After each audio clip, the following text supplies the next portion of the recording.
चलिए, hi everyone, very good afternoon, welcome to ed uncle. JEE की तैयारी, बताना आवाज क्लियर आ रही है बेटा?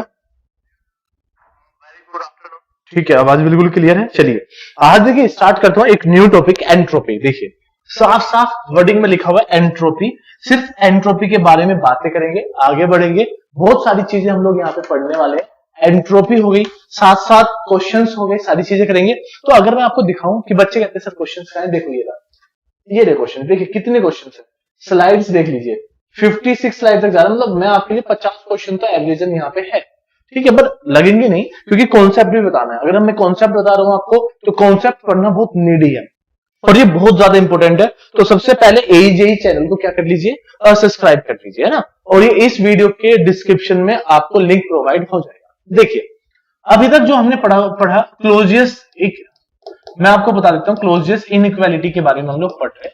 क्लोजियस इनइक्वालिटी किसके बारे में पढ़ेंगे? क्लोजियस इनइक्वालिटी के बारे में आज हम लोग पढ़ेंगे। तो क्लोजियस क्या कहता है कि साइक्लिक इंटीग्रल, क्या कहते हैं जी? Cyclic integral of d Q by T is less than और इक्वल टू 0। ये कंडीशन बोली है क्या? Cyclic integral of d Q by T is less than equal to 0। ये क्लोजियस इनइक्वालिटी कहता है। दैट्स मीन अगर यहां पे आप बात करोगे कि sir del Q by T is equal to 0 या फिर del Q by T is less than 0, क्या मीनिंग है सर? अगर ये होगा तो रिवर्सिबल प्रोसेस होगा और ये होगा तो हम लोग इसको मानते हैं इरिवर्सिबल प्रोसेस। तो दो कंडीशन में कैटेगराइज किया गया है, रिवर्सिबल प्रोसेस और इरिवर्सिबल प्रोसेस। अगर यहाँ पे वर्ड बोल रहे हो साइक्लिक इंटीग्रल तो साइन लगा लो साइक्लिक इंटीग्रल। तो अब यहाँ पे भी साइन लगा लीजिए साइक्लिक इंटीग्रल का।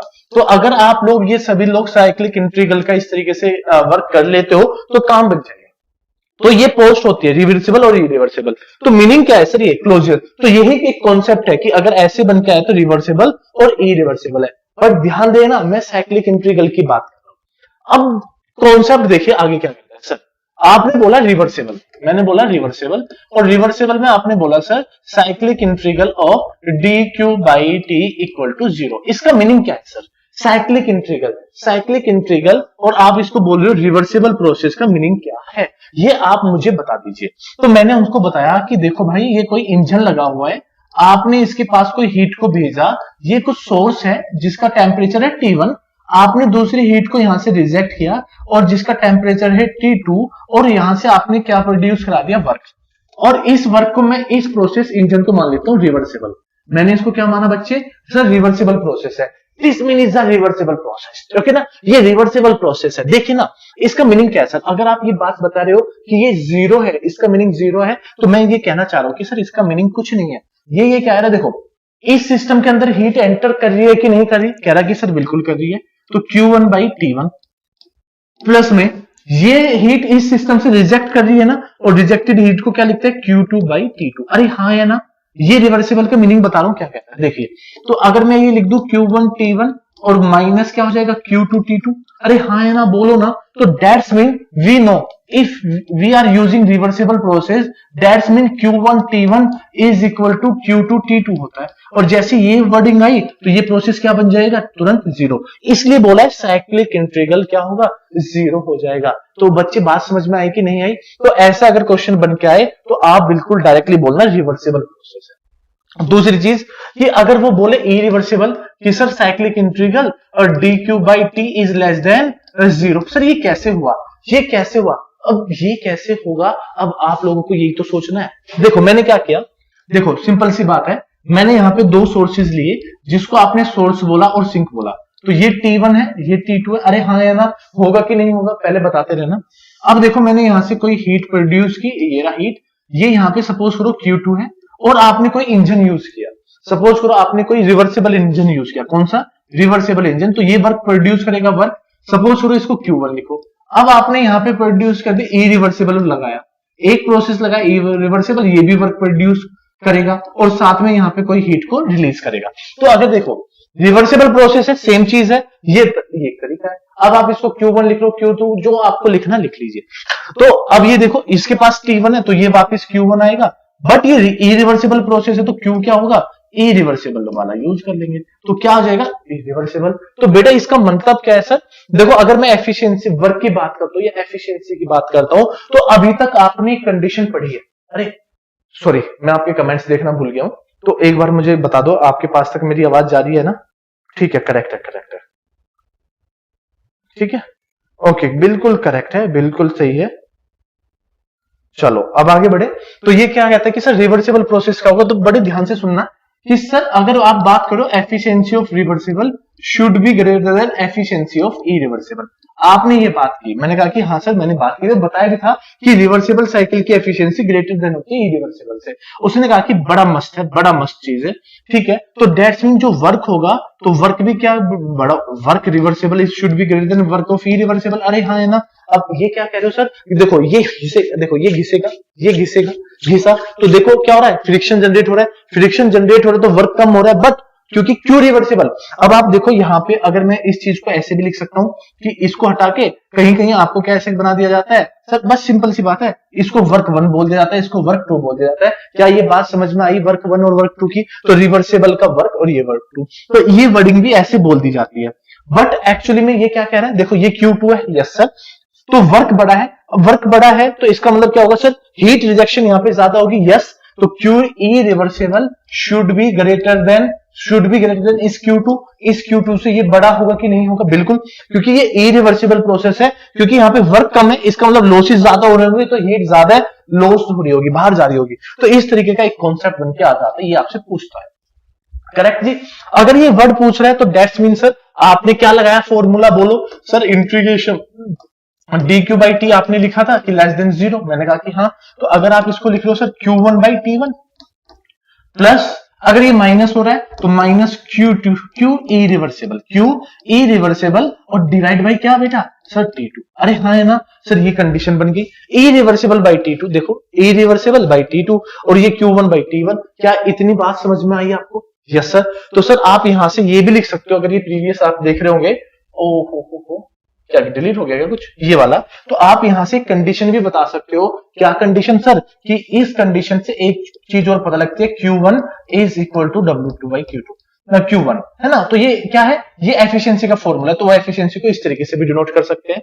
सर ये तो आपने बताया Q1 T1 इस तरीके से बताया, but we know Q1 by T1 equal to Q2 by T2, ये लिख सकते थे कि नहीं? अगर हमने ये पढ़ा है, यस सर ये लिखा है, तो अगर मैं इसको लिख दूं Q2 डिवाइड बाई T2, ये बन जाएगा minus Q irreversible by T2। अरे बनेगा कि नहीं बनेगा, यस और नो? अगर सर ये बन गया तो अगर मैं इसको लिख सकता हूं Q2 minus Q irreversible divide by T2। अरे हाँ है ना सर, ये लिख दिया, बट प्रीवियसली आपने क्या लिखा, Q irreversible is greater than Q2, तो यहां पे क्या है सर, अगर ये बड़ा होगा ये वैल्यू क्या होगी, माइनस में। दैट्स मीन सर ये कंडीशन बन जाएगी इरिवर्सिबल। तो अगर कभी भी आपसे पूछे इरिवर्सिबल क्या होगा, तो आप तुरंत बोल देना कि सर इरिवर्सिबल प्रोसेस ये होगा। अरे हाँ है ना। तो क्लोजेस्ट इनइक्वालिटी क्या बताती है हमें, कि प्रोसेस रिवर्सिबल होगा और प्रोसेस इरिवर्सिबल होगा। अगर मान के चलिए, देखो मैं आपको बता देता हूं, अगर ये लिखा है cyclic integral dq by T equal to 0, और ये लिख दे साइक्लिक इंटीग्रेशन और dq by T less than 0, या फिर ये लिख दे क्लोजेस्ट इनइक्वालिटी में T2 इज ग्रेटर देन 0, तो आपको क्या बोलना सर, प्रोसेस इज रिवर्सिबल।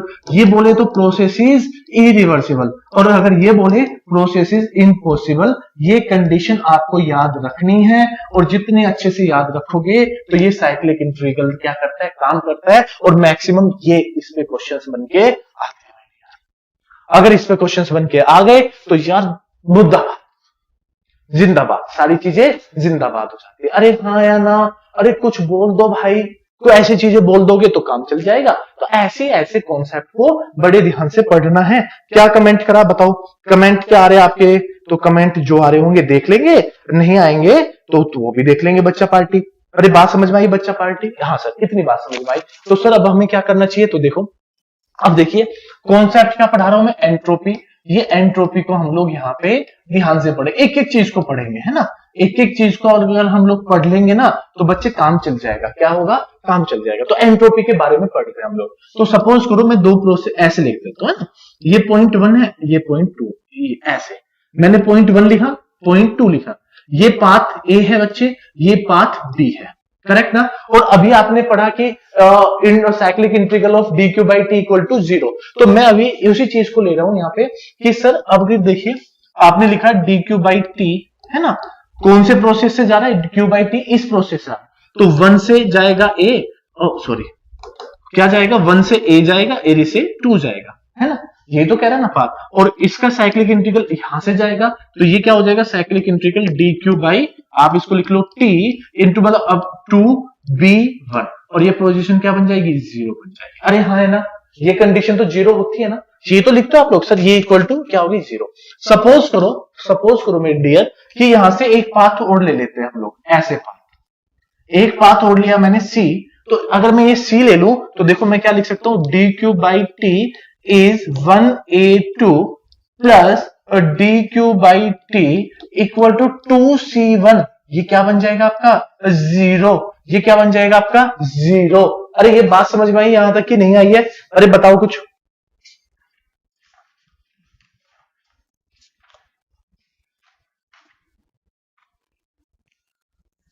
अरे हाँ कुछ बताइए, ये क्या बात यहां तक की समझ में आई बच्चा पार्टी की नहीं आई, अरे हाँ है ना। तो ये कॉन्सेप्ट किसके लिए ले रहा हूं मैं सर, पहला कॉन्सेप्ट है ये रिवर्सिबल साइकिल, किसके लिए बोल रहा हूं मैं, ये रिवर्सिबल साइकिल, कोई गलत ना समझे, पहले रिवर्सिबल साइकिल पढ़ेंगे फिर इरिवर्सिबल साइकिल, डोंट वरी।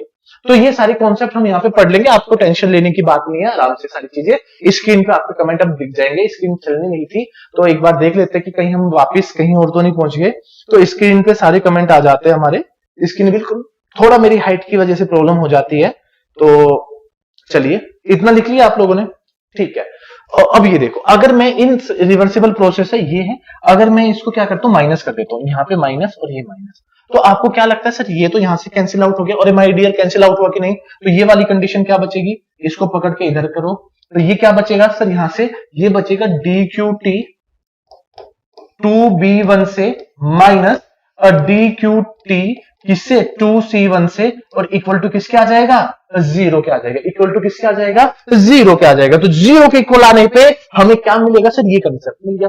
तो जब ये कंसेप्ट मिल गया, ये 0 पे आया, तो 0 पे आया तो दैट्स मीन ये इसकी तरफ आ जाएगा, तो आप क्या लिखोगे सर कि डी क्यू बाई टी कहां से, देखो ये कह रहा 2b1 से चला, और ये माइनस का साइन इस तरफ आ जाएगा, तो d Q by 2 equal to 2c1, देखो ये तो है ना 2c1, इस तरफ लिया तो पॉजिटिव बन गया 2c1, oh my God what a easy, क्या कह रहा है, ध्यान से सुनो सर, देखो मैं इसको क्या लिख सकता हूं, डी क्यू टी, पॉइंट्स क्या है, पॉइंट्स इक्वल है, पॉइंट्स क्या है, एक पॉइंट्स इक्वल है, but path B path is equal to d Q by T, कौन से पाथ के इक्वल है, सी, किस पाथ के इक्वल है बेटा, सी पाथ के इक्वल है, that's mean it is a property d Q by T. देखो पाथ डिफरेंट है, पाथ डिफरेंट है, पाथ डिफरेंट होते हुए, path different B and C, after that क्या हो रहा है कि sir d Q by T क्या इक्वल हो रहा है, अगर पाथ डिफरेंट होते हुए ये दोनों चीजें यहां पे है और पॉइंट्स क्या दोनों के इक्वल है, दैट मीन ये पाथ तो डिफरेंट, देखो पाथ डिफरेंट है, चीजें इक्वल है, दैट्स मीन ये किसके ऊपर है सर, प्रॉपर्टी, तो sir it is a property, समझो इट इज अ प्रॉपर्टी, ये किसके ऊपर डिपेंड हो रही है, देखो देखो देखो पाथ बी और सी है, दो डिफरेंट पाथ होते हुए, पाथ देखो डिफरेंट है, बी है एक सी है, उसकी value D Q by T की इक्वल है, बिकॉज ये किसके ऊपर डिपेंड कर रहा है, पॉइंट्स के ऊपर डिपेंड कर रहा है, और पॉइंट्स क्या होता है सर, प्रॉपर्टी होती है, तो property sir d Q by T is a property, तो भाई अब इस प्रोसेस को बोल सकते हो आप कि sir d Q by T एक रिवर्सिबल साइकिल के लिए इक्वल टू ये कंडीशन क्या बन जाती है, डेल एस, तो देखो इनएग्जैक्ट है ना, ये एग्जैक्ट, तो प्रॉपर्टी है ना, तो डीएस में कन्वर्ट हो गया। तो सर अगर आप कभी भी बोले तो कौन से पाथ है रिवर्सिबल, बी बोल लीजिए या सी बोल लीजिए, जो बोलना है बोल लीजिए, यही कॉन्सेप्ट है। तो इनका जो रेशियो होता है वो क्या कहलाता है सर, चेंज इन एंट्रोपी। तो एंट्रोपी क्या होती है सर, रैंडमनेस ऑफ द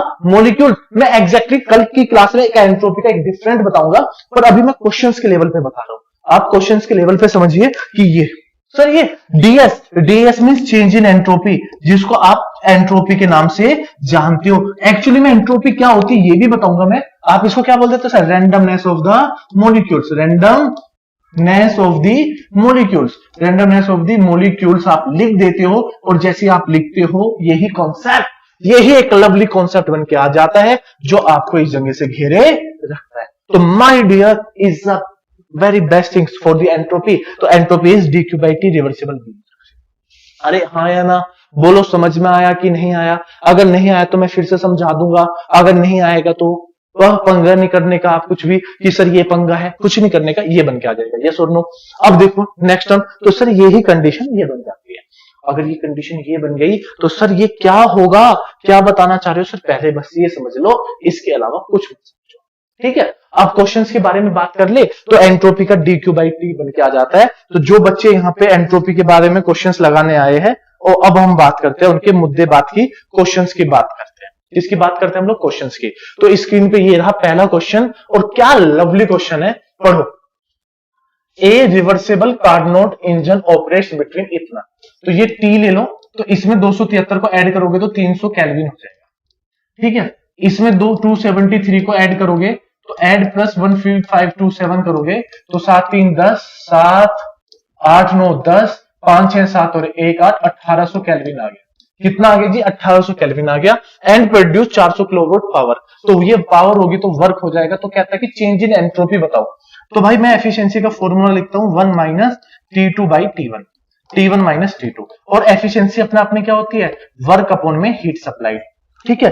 और हीट सप्लाइड अगर हो गया तो ये T1 कितना बेटा? 1800 केल्विन, और माइनस ये कितना आ जाएगा? 300 केल्विन, और डिवाइड बाई ये कितना है? 1800 केल्विन। और ये पावर वर्क कितनी है? 400 किलोवाट मल्टीप्लाई बाई 10 की पावर 3, ऐसे लिख लो। अब देखो क्यूएस निकाल सकते हैं, मैं कैल्सी का यूज कर लेता हूं, आप लोग ज्यादा मत करना। 400, ये क्यूएस उधर आ जाएगा, ये इधर चला जाएगा। 400 मल्टीप्लाई बाई 10 की पावर 3 और मल्टीप्लाई बाई 1800 और डिवाइड बाई क्या कर देते हो? 1500। और जैसे मैंने 1500 किया तो 1500 पे आ गया सर जो क्यू सप्लाइड है, ये नथिंग एल्स 480123। तो अगर मैं इसको लिखूं, ये वोट में आ जाएगा, तो मैं इसको लिख सकता हूं 480 किलोवाट। कितना? 480 किलोवाट। इतनी हीट सप्लाई करने पे ये कुछ बन के आएगा 400, है ना, इतना वर्क बन के आएगा 480 किलोवाट पे। तो माय डियर, अब ये आपसे पूछा change in entropy del S equal to sir d Q by T आपने लिखा। अब ये टेम्परेचर, ये अब डी कितना है सर? ये 480 किलोवाट। अरे आप सप्लाई कर रहे हो बच्चे, आप एक चीज बताओ, एक बच्चे का डाउट आता है सर ये बताओ सप्लाई कर रहा है, अरे एक चीज बताओ, ये आप सप्लाई करोगे तो हीट सप्लाइड करोगे, तो हीट सप्लाइड पे टेम्परेचर कितना होगा? T1। यहाँ पे क्या लगा होगा? हीट इंजन, और ये हीट इंजन से आप लोग इस तरीके से ये T2 हो जाएगा, ये Q2 हो जाएगा, ये वर्क हो जाएगा। That's mean QS by T। तो यही कॉन्सेप्ट आपका यहाँ पे पूछा हुआ है। तो 480 डिवाइड बाई कितना कर दोगे? 1800 कर दोगे। तो 480 डिवाइड बाई 1800 आप कर दो तो आंसर कितना आ जाएगा? 0.266 किलोवाट पर केल्विन बन के आ जाएगा। तो जैसे ही कॉन्सेप्ट बन के आया तो आपका करेक्ट आंसर क्या हो जाएगा? बी हो जाएगा। करेक्ट आंसर क्या हो जाएगा आपका? बी हो जाएगा। तो ये आपका बन जाएगा डेल एस, तो ये बन जाएगा डेल एस, तो डेल एस वो बन जाएगा। तो ये डेल एस की कहानी बन के आ जाएगी। तो भाई डेल एस इस टाइप का कॉन्सेप्ट बन के आता है। तो देखिए चेंज इन एंट्रोपी, तो आपका चेंज इन एंट्रोपी बड़ी खूबसूरत तरीके से बन के आ गया। तो इसी कॉन्सेप्ट को बनते हैं चेंज इन एंट्रोपी। आया ना आंसर? तो इस तरीके से आपका ये छोटे छोटे क्वेश्चंस बन के आते हैं और आपको पढ़ना है, ऐसे नहीं कि नहीं पढ़ना। देखो लिखा हुआ है। नेक्स्ट क्वेश्चन करते हैं, ये रहा। देखो क्या कहता है, गैस ए एट 1 मेगापास्कल इतना टेम्परेचर, तो pressure temperature, and gas B pressure temperature. अगर आप ये बताओ ना टेम्परेचर क्या है? कांस्टेंट, तो आप सीधा लिख दो टेम्परेचर तो कांस्टेंट है। The process is adiabatic, the entropy of the gas after mixing. Process क्या है? एडियाबैटिक, और आफ्टर मिक्सिंग के बाद गैसेस का मतलब क्या कह रहा है? आफ्टर एंट्रोपी क्या होगी? एंट्रोपी का क्या इफेक्ट पड़ेगा? अरे आप एक चीज बताओ ना, डेल एस इक्वल टू क्या होता है? D Q by T. और एडियाबैटिक प्रोसेस पता है ये जीरो होती है। अगर ये जीरो है तो डेल एस इक्वल टू क्या हो गया? जीरो। तो S2 माइनस S1 के इसके इक्वल हो गया जीरो। तो बेटा S2 इक्वल टू क्या हो गया? S1। तो विल रिमेन सेम। देखो इस कॉन्सेप्ट का यही तो फायदा है, जो आपको क्वेश्चंस कराता हूं तो क्या हो गया? सेम आ गया। आपको कुछ करने की नीड ही नहीं थी, और नीड नहीं तो ये बन गया। तो विल रिमेन सेम, करेक्ट है। चलो अब देखो बड़ा कॉन्सेप्ट, देखो मैं जो आपको पढ़ाता आता हूं, an inverter claims a thermal energy, ये अब आप खुद से सोल्व करोगे, ये आप खुद से सोल्व करिए और मैं आपको बताता हूं क्या करना है। खुद से सोल्व करिए, आप लोग देख लीजिएगा। ठीक है। हाँ, आप लोग इसको देखो, एक inverter claims a thermal energy, ये सारी चीजें हैं, ये आपको करना है। Engine operate between ozone layer, ये करना। देखो क्या कहता है, कितना अच्छा कॉन्सेप्ट है। कॉन्सेप्ट के बारे में देखो, ये कहीं टेम्परेचर है, यस सर, तो रिवर्सेबल, देखो एफिशिएंसी रिवर्सेबल साइकिल की डिपेंड करती है T1 minus T2 divide by T1। बच्चों को पता है T1 कितना है सर, 300 केल्विन माइनस 283 केल्विन, क्योंकि 273 ऐड कर दिया जाता है ना, इतना ऐड कर दो कोई प्रॉब्लम नहीं है। और T1 कितना हो जाएगा सर, 300 केल्विन। ठीक है, तो यहां से एफिशिएंसी जो निकल के आएगी आपकी, तो ये कर लो 300 माइनस 280 और डिवाइड बाई क्या कर देते हैं 300, तो ये एफिशिएंसी आ जाएगी 0.066। सपोज करो ये बन के आ गई। ठीक है, अब इट प्रोड्यूस इतना, तो एफिशिएंसी का फॉर्मूला दूसरा होता है भाई वर्क अपॉन में हीट सप्लाई।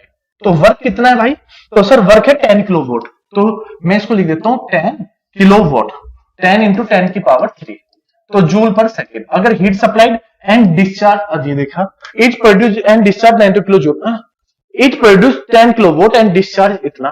ठीक है, हीट सप्लाइड की बात कर रहा होगा यार, और क्या बात करेगा, such an engine is, engine क्या होगा, अरे गर्मी हो रही है, रिवर्सिबल होगा कि क्या होगा, तो यही तो आपसे कॉन्सेप्ट पूछा। इतना यार सस्ता सा कॉन्सेप्ट है, अब आप इस कॉन्सेप्ट को करके बताओ। कॉन्सेप्ट बताइए, 10 इंटू 10 की पावर 3, तो ये सर ये लिखा हुआ है, तो यहां पे लिख दो 9900 मल्टीप्लाई बाई 8 किलो जूल पर सेकंड, तो डिवाइड बाई इसको 60 भी कर दो और मल्टीप्लाई बाई 10 की पावर 3। देखो इससे तो ये कैंसिल आउट हो गया, ये ऊपर पहुंच जाएगा, ये बन जाएगा 60 मल्टीप्लाई बाई 10 और डिवाइड बाई 9900। तो आप इसको सोल्व करोगे तो एफिशिएंसी आ जाएगी 0.0606। ये कुछ ऐसे बन के आ रहा है। तो अगर आप देखना, एक बार चेक करना, कोई मिस्टेक तो नहीं है, इंजन इज, ये कॉन्सेप्ट आप एक बार चेक करिए।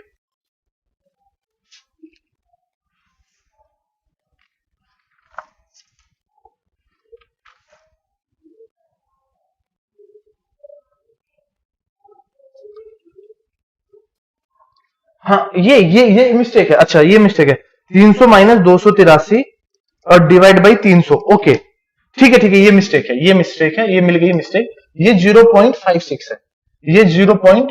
ये मिल गया, ये 0.0566 है। तो अगर मैं इसमें 100 की मल्टीप्लाई करता हूं तो 5.6% आता है, और इसमें मल्टीप्लाई करता हूं तो 6.06% आता है। अब आपने क्या पढ़ा था बच्चे कि सर रिवर्सिबल साइकिल की एफिशिएंसी की, एन रिवर्सिबल की एफिशिएंसी क्या होती है, मैक्सिमम होती है। अब यहां पे देखो एफिशिएंसी क्या है सर, 5.6%, यहां पे एफिशिएंसी कितनी है सर, 6.06%, तो ये एफिशिएंसी तो कम है, that's mean it is process of impossible. ये इम्पॉसिबल है, ना रिवर्सिबल ना पॉसिबल, इम्पॉसिबल। ये एफिशिएंसी कम आनी जरूरी है। रिवर्सिबल की एफिशिएंसी क्या होगी भाई, इससे कम आ गई, अगर ये कम आ गई तो that is a impossible cycle. तो ये इम्पॉसिबल साइकिल बन के आ जाता, ना प्रोबेबल होगा, रिवर्सिबल पॉसिबल, सिर्फ ये। क्योंकि देखो क्योंकि एफिशिएंसी टेम्परेचर के ऊपर डिपेंड कर रही है, पता है ना कि आपकी independent of working fluid and maximum temperature limit के ऊपर आपकी एफिशिएंसी डिपेंड करती है। ये आ गया ये, तो इसका मतलब ये आंसर हो गया गलत, आपका काम खत्म। करेक्ट है, ठीक है। अब देखो, व्हाट आर लवली क्वेश्चन, इस क्वेश्चन को करके बताइए फटाफट, आप इस क्वेश्चन को मुझे करके बताइए कि क्या आंसर होगा। ठीक है, ये बताइए, depends upon, A efficiency of reversible cycle depends upon, किसके ऊपर डिपेंड करती है, कल भी पढ़ाया कि सर रिवर्सिबल साइकिल की टेम्परेचर पे करती है, वर्किंग सब्सटेंस पे इंडिपेंडेंट होती है, इंडिपेंडेंट होती है ना, इंडिपेंडेंट, अमाउंट ऑफ इंडिपेंडेंट, सिर्फ टेम्परेचर लिमिट, तो temperature of the two reservoir between which the cycle operates, तो जिसपे साइकिल ऑपरेट्स होता है उसका आंसर आ जाता है ये। चलिए, कार्नोट साइकिल कल बताया, दो आइसोथर्मल प्रोसेस होता है, दो आइसोथर्मल प्रोसेस होंगे और एक दो क्या होंगे आपके सर, आइसेंट्रोप है, क्या होंगे सर, दो कांस्टेंट आइसोथर्मल और दो वॉल्यूम कांस्टेंट। अरे नहीं, देखो कैसे करना है, कांस्टेंट वॉल्यूम होता नहीं है, दो आइसोथर्मल दो आइसेंट्रोपिक प्रोसेस यही होता है, प्रेशर नहीं होता, दो ये नहीं होता, तो दो आइसेंट्रोपिक प्रोसेस, तो ये बनता है आइसेंट्रोपिक। आइसोथर्मल प्रोसेस होता है वेरी स्लो और ये होता है आपका वेरी फास्ट, तो वेरी स्लो और वेरी फास्ट की कहानी बन गई, तो वेरी स्लो और वेरी फास्ट की कहानी बन गई, इस तरीके से कॉन्सेप्ट बन के आ जाता है। चलिए नेक्स्ट क्वेश्चन आइए कि कार्नोट साइकिल मैक्सिमम एफिशिएंसी। अब बोला, अब बताओ यार मैक्सिमम एफिशिएंसी किसके लिए होती है? सिंपल सी बात है, जो रिवर्सिबल इंजन होंगे उसी के लिए क्या होगा? कार्नोट साइकिल की मैक्सिमम एफिशिएंसी होती है। तो इसको बोलते हैं कार्नोट साइकिल की मैक्सिमम एफिशिएंसी। तो बेटा ये बन के आ जाता है। चलिए करो सर, इस क्वेश्चन को खुद से करिए। ये क्वेश्चन मैं आपको क्वेश्चन दे रहा हूं, हिंट, इस क्वेश्चन को खुद से करिए, मैंने खुद कराया आपको। जल्दी से बताइए, अगर कोई प्रॉब्लम हो तो आप मुझे कमेंट कर सकते हो, प्रॉब्लम आ रही है तो, है ना। आंसर को भी कमेंट कर दो, क्या होगा ये पढ़ाओ। One reversible heat engine operate 1600 kelvin, ये रहा T2 अनदर रिवर्सिबल, कराया हुआ है क्योंकि देखो ये लिखा हुआ है same heat input and work that temperature, both engine है सेम हीट इनपुट, मतलब एफिशिएंसी इक्वल है। और जब एफिशिएंसी इक्वल होती है तो कल मैंने आपको बताया था T2 is T1 multiply by T3, तो आपका बन जाएगा 1600 मल्टीप्लाई बाई 400। तो अगर आप इसको देखोगे तो आंसर आ जाएगा 800। अरे देखो ना, 16 चौका 64 और 1 2 3 4, तो ये जीरो अगर लगाई तो 16 किसका रूट 8 का होता है, 2 0 1 0 1 0, तो 800 केल्विन आंसर आ गया। अगर ये वर्क इनपुट होता, अगर सपोज करो इक्वल वर्क के बारे में बात करता, इक्वल वर्क के बारे में बात करता, तो इक्वल वर्क के बारे में क्या होता है? T2 कुछ नहीं होता सर, T1 प्लस में T3 डिवाइड बाई 2, ये कर देते तो 1600 400 2000 1000 आ जाता, ठीक है ना। बट ये आंसर नहीं होगा, ये सिर्फ इक्वल वर्क की कंडीशन में होता है। तो आंसर बन जाएगा 800 केल्विन, 800 केल्विन, बोलो 800 kelvin.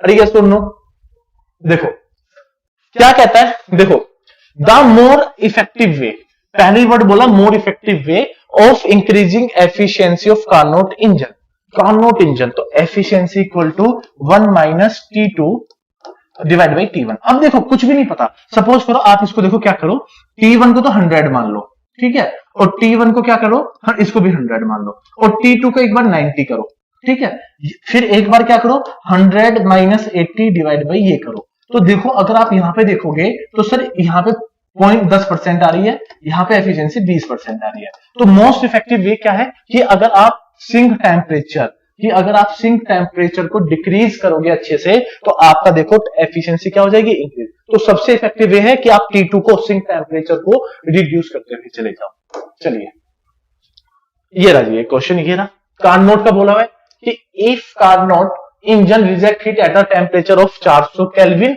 And accepted eight 750 kelvin, both shall be heat absorbed heat reject. अब यार ये तो खुद कर लो, पोज करना है यार, कुछ भी नहीं है। तो एफिशिएंसी क्या होती है 1 minus T2 by T1, correct ना। एफिशिएंसी यहाँ पे, इस एफिशिएंसी को क्या लिख सकते हैं, वर्क अपॉन में heat supplied, heat rejected what should be the heat absorb. तो यार ये कुछ नहीं है, ये क्या होता है Q supplied minus Q reject upon में हीट सप्लाइड। तो आप इसको क्या लिख सकते हो 1 माइनस Q रिजेक्ट अपॉन में Q सप्लाइड, देख लीजिए।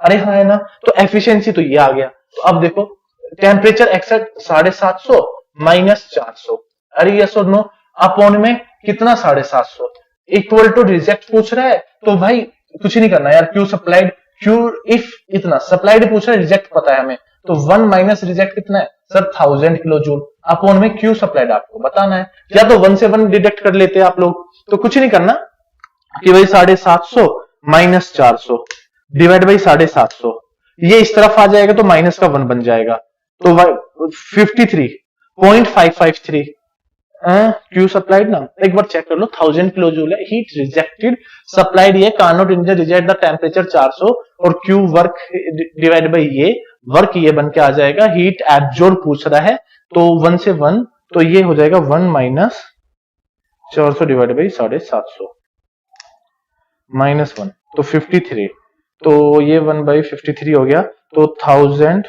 डिवाइड बाई 0.533, तो कुछ कॉन्सेप्ट ये आ गया 1875 के आसपास। तो देखना ये 1875 आ जाएगा, आप इसको सोल्व करिए तो Q सप्लाइड बन जाएगा 1875 kilo joule, that's the answer. Solve कर लीजिए, एक बार चेक कर लीजिए।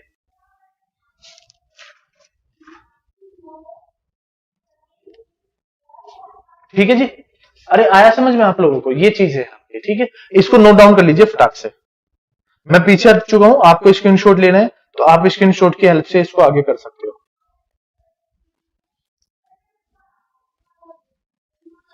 चलिए आवाज बिल्कुल ठीक है, कोई प्रॉब्लम नहीं है बच्चा पार्टी यहां तक हमें। तो ये बन गया Q सप्लाइड, तो ये आ गया आंसर, बस खत्म। चलिए नेक्स्ट आ जाओ, देखो करिए इसको सोल्व। रिजेक्टेड एट 8.5, अच्छा ये बोल रहा है 300 kilo joule of heat is supplied at the constant fix temperature of इतना। तो भाई एफिशिएंसी को मैं सीधा लिख देता हूं, वर्क अपॉन में heat supplied equal to T1 minus T2 divide by T1। ये पूरी की पूरी एफिशिएंसी का फॉर्मूला है। अब ये बताना कि रिवर्सेबल है कि क्या है। अगर ये इक्वल टू हो गए तो प्रोसेस हो जाएगा रिवर्सेबल, अदरवाइज नहीं होगा। तो देखो heat at to the cycle is reported at 300 kilo joule heat is supplied, तो हीट इज सप्लाइड तो Q supplied minus Q reject upon में क्यू सप्लाइड इक्वल टू ये आना चाहिए आपका, क्या आना चाहिए sir 1 minus T2 by T1, और ये यहां पे लिख दो 1 माइनस क्यू आर। तो अगर आप इस चीज को देख रहे हो रिवर्सेबल में तो 290, मैं इसको पहले ना एफिशिएंसी को क्या करता हूं 1 माइनस T2 बाई T1 के केस में यूज करता हूं। तो T1 में क्या करो 290 प्लस में 273 कर लीजिए, तो ये बन जाएगा 3, 9 और 1 10 6, 2 2 4 1 5, 563 बन गया। तो ये बन जाएगा 1 माइनस 563, ये आ गया 8.5। तो 273 में प्लस में 8.5 कर दो तो 281.5 आ जाएगा। तो इसको सोल्व करो 1 माइनस 281.5 और डिवाइड बाई 563 आ गया। तो अगर आप सोल्व करोगे तो 50% आ जाता है। ठीक है, अब ये दूसरी वाली एफिशिएंसी वर्क वाली क्यू सप्लाइड है 300 किलो जूल माइनस रिजेक्टेड है 150 और डिवाइड बाई कितना है 300। तो बेटा सोल्व करोगे तो 50% ही आ जाएगा। अगर ये दोनों 50% आ रहे हैं दैट्स मीन रिवर्सेबल प्रोसेस। देखो लिखा है ना कि अगर ये इक्वल टू आ जाए तो एक दूसरे के तो रिवर्सेबल प्रोसेस बन जाएगा। तो 50-50 आ गया तो रिवर्सेबल प्रोसेस। तो ऐसे ऐसे फाइंड आउट करना पड़ता है, या आप इसका 2 गुना कर लीजिए तो 1/2 आ जाएगा। तो वही कॉन्सेप्ट है, घूम फिर के आप कैसे भी कर लीजिए काम बन जाता है। चलिए अब देखो यार ये कॉन्सेप्ट बताया था Carnot cycle efficiency is maximum when, कब मैक्सिमम हो सकती है जब फाइनल टेम्परेचर क्या हो 0 डिग्री डिफरेंस है ना, ये फाइनल टेम्परेचर केल्विन तक पहुंच जाए, ये डिग्री नहीं है ये केल्विन, 0 केल्विन, इसको लिखो 0 केल्विन। तो 0 केल्विन तो आपका बन जाएगा 0 केल्विन, तो 0 केल्विन आंसर हो जाएगा। तो 0 केल्विन इज द आंसर। चलिए if the temperature of source is increase the efficiency of Carnot engine increase ही हो जाएगी, इंक्रीज होगी डिक्रीज होगी क्या होगी। ये आप एक काम करिए इस क्वेश्चन को ले लीजिए होमवर्क, आप इस क्वेश्चन को ले लीजिए होमवर्क। अब आप मुझे बताओगे एज अ होमवर्क ये कॉन्सेप्ट ठीक है कि नहीं, है ना। If the temperature of source is increase the efficiency of the Carnot engine increase होगी डिक्रीज होगी प्रैक्टिकली डज नॉट चेंज। अब ये बताओगे आप मुझे, ये आप होमवर्क ले लो, एक आधा तो होमवर्क लिया करो, एक आधा तो होमवर्क से चलता है ना काम, ये आप मुझे होमवर्क करके बताओगे। देखो a device that produce network in a complete cycle by exchanging heat only with single thermal energy reservoir, क्या सिंगल थर्मल एनर्जी रिजर्वायर। तो आपको बताया था कि ये T1 लिखा हुआ है और यहां से Q1 गया, यहां पे इंजन लगा हुआ है और ये पूरा प्रोड्यूस करेगा वर्क। तो ऐसी कंडीशन को क्या बोलते हैं भाई PMM2, तो परपेचुअल मोशन मशीन 2। तो सेकंड ये सी ऑप्शन आ गया, तो इसको ये बोलते हैं। ठीक है चलिए second law of thermodynamics is known as entropy. तो सेकंड लॉ ऑफ थर्मोडायनेमिक्स क्या होता है भाई एंट्रोपी। तो याद रख लेना second law of thermodynamics entropy के नाम से जाना जाता है। देखो perpetual motion machine of second kind किसको वायलेट करते हैं, जो अभी पढ़ी रही है। तो सबको पता है सेकंड लॉ ऑफ थर्मोडायनेमिक्स को ये वायलेट करेगी। चलिए ये सीओपी बता दो भाई आप, हीट पंप की सीओपी। तो ए हीट पंप ऑपरेट, तो सीओपी का फॉर्मूला क्या होता है बच्चे सर T1 अपॉन में T1 माइनस T2। याद करिए higher temperature T higher upon में T higher minus T lower. तो हायर टेम्परेचर कितना है सर 800 केल्विन और डिवाइड बाई कितना हो जाएगा 800 माइनस 400 हो जाएगा 400 इज द 2। तो डी ऑप्शन आ जाएगा 2। सीओपी क्या हो जाएगी हीट पंप की 2 हो जाएगी। तो अगर आप यहां से लगाओगे तो ये हीट पंप हो गया, ये ऊपर की तरफ जाएगा, ये नीचे की तरफ जाएगा। तो ये T2 है ये T1 है, तो ये बन जाएगा Q1 और ये बन जाएगा Q2। तो सीओपी क्या बोला था हीट पंप के केस में कि हीट पंप है हायर, तो हायर टेम्परेचर क्या होता है T1 और divide by T minus T2। अगर हम रेफ्रिजरेटर की बात करते तो T लोअर, अगर रेफ्रिजरेटर की बात करते T लोअर। तो ये कॉन्सेप्ट पहली बार मुझसे भी गलत हुआ था जब मैंने टाइम पढ़ा था, हीट पंप नहीं पढ़ा मैंने, उससे पहले 4 क्वेश्चन रेफ्रिजरेटर के किए और 5वां क्वेश्चन पूछ लिया हीट पंप, और जैसे हीट पंप आया वो मैंने रेफ्रिजरेटर समझ के अटेंड कर दिया, और जैसे अटेंड किया मुझे नहीं मिला कुछ भी, मुझे तो गलत लगा कि अरे यार मुझे लगा कि मैं अच्छा कर रहा हूं। ठीक है भाई चलो ये द एंथैल्पी, ये तो कितनी बार पढ़ा है, the enthalpy of the fluid before throttling and after throttling क्या होता है, रिमेन सेम, कहा equal to the enthalpy, enthalpy की बात कर रहा है, बताया था ना कि एंथैल्पी कुछ भी हो तो H1 इक्वल टू H2, तो कहां से पूछ रहा है enthalpy of the fluid before throttling, तो throttling is a irreversible process, तो इरिवर्सिबल प्रोसेस है पर H1 इक्वल टू H2, अरे हाँ है ना, बस कॉन्सेप्ट है। चलो आज की रिवर्सिबल हीट इंजन, अगर देखो efficiency of reversible heat engine की बात करता है तो बच्चे को मालूम है T1 minus T2 divide by T1, तो ये रहा efficiency T1 minus T2 divide by T1 is a answer, अरे हाँ या ना, बोलो हाँ या ना, हाँ या ना, आ गया आंसर। चलो a thermal reservoir is a body of, a thermal reservoir is a body of, तो इसको बोलते हैं इनफाइनाइट हीट कैपेसिटी, क्या बोलते हैं इसको, इनफाइनाइट हीट कैपेसिटी, तो इनफाइनाइट हीट होती है इसके पास भाई, इनफाइनाइट हीट कैपेसिटी, तो ऐसी ऐसी चीजें आपको कॉन्सेप्ट में मिलती है, ये जेई का ही तो कॉन्सेप्ट है सारी चीजें, और है क्या।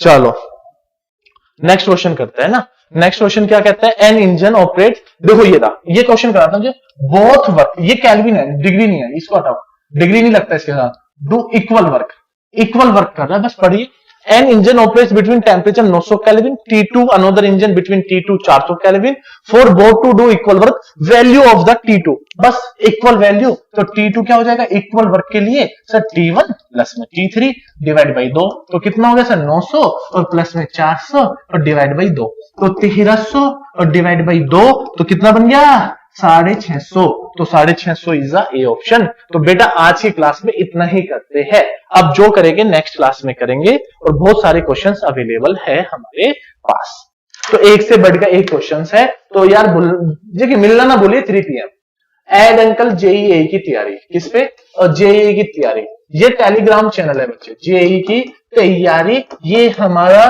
टेलीग्राम चैनल है, तो जेईई की तैयारी इज अवर टेलीग्राम चैनल, ये इस चैनल पे है, तो मिलना ना भूलिए, और जितना जल्दी हो सकता है चैनल को लाइक करिए, सब्सक्राइब करिए, और वीडियोस को जितना हो सकता है शेयर करिए। आई एम विद यू बच्चे, तो ये मिली एजे की, तो इस टेलीग्राम लिंक आपको इस वीडियो के डिस्क्रिप्शन बॉक्स में फटाक से मिल जाएगा, जल्दी से जाइए ज्वाइन करिए, और आज की क्लास यहीं पे ओवर करता है। थैंक यू सो मच, आगे बढ़ते रहिए।